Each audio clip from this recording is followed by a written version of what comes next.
দুর্নীতি শুধু টাকা পয়সা কাতলাতে হয় না, হ্যাঁ এটাও দুর্নীতি। সবচেয়ে বড় দুর্নীতি হচ্ছে মানুষের অধিকার হরণ করা, অযোগ্য লোকদেরকে যোগ্য জায়গায় বসিয়ে দেওয়া, যোগ্যতা সম্পন্ন লোকদেরকে অপমান করে তাড়িয়ে দেওয়া, এটি হচ্ছে সবচেয়ে বড় দুর্নীতি।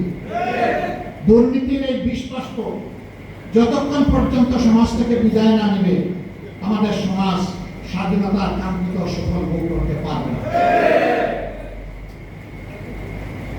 এরপরে তার মুখেই শুনলেন, আমি বলার পরে তো হইচই পড়ে গেছিলেন। আমি বলেছি যে তিনি বিদ্রোহ করেছেন, বেওকুফরা বুঝেছে তিনি স্বাধীনতা ঘোষণা করেছেন। এটা নিয়ে কি যে হইচই। তিনি অবশ্য বলেছেন অনেক সময় এরা ইংলিশটা বুঝে না, ঢাকা বিশ্ববিদ্যালয়ের ইংরেজি শিক্ষকদের ব্যবহার করেছে।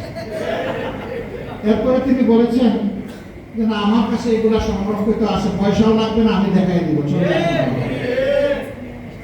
জানবে না, বুঝবে না, তার আগে চায়ের কাপে ঝড় তুলবে। কেন তুলে জানেন? মূল ইস্যুকে চাপা দেওয়ার জন্য।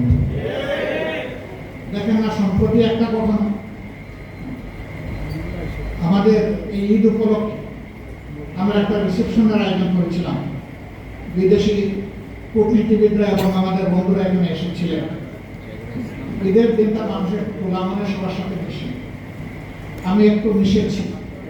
হায় রে আল্লাহ, এটা নিয়ে কি অবস্থা। নবীজি এটা করেছেন রে ভাই, তিনি তার প্রিয়তম সাহাবীর সাথে এটা করেছেন। এটা তো আমার নবীর প্রিয় সুন্নাত। আমি তো আমার নবীর প্রত্যেকটা সুন্নতকে ভালোবাসি। এই যে বললো না বলে এগুলো পাত্তাই আমি দিই। তুমি বলতেই থাকো, আমি করতেই থাকি। হ্যাঁ, মানুষ হিসাবে যদি ভুল করি অনুতপ্ত হবো, ক্ষমা চাইবো, কোনো অসুবিধা নাই। কিন্তু আমার শুদ্ধ কাজটাকে ভুল হিসাবে চালিয়ে দিবা আর মনে করবা নিজেই শুধু জ্ঞানী, আর সবাই চোখ বন্ধ করে অথবা উট পাখির মতো ঠোঁট বালিতে ঢুকে বসে আছে, এটা মনে করবা।